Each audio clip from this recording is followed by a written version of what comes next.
So we got it all torn apart right now. Installing a new head unit right here. Touchscreen, Android head unit, Wi-Fi, all that good stuff. I didn't want the 2-DIN, got the single DIN because I have, let's see here, a custom made head unit casing. Let's see.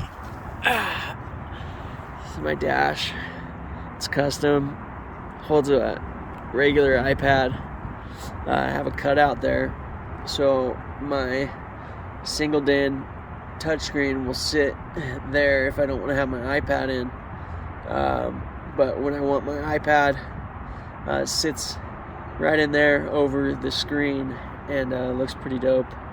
It's all fiberglass.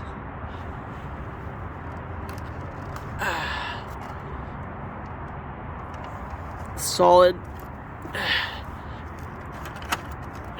piece. I'll show you when it's done.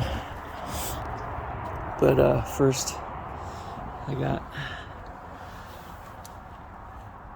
all these wires to take care of. My daughter's sleeping in the back again. She's tired, being a naughty girl. Yeah. Let's dial this in real quick, and I'll check back in.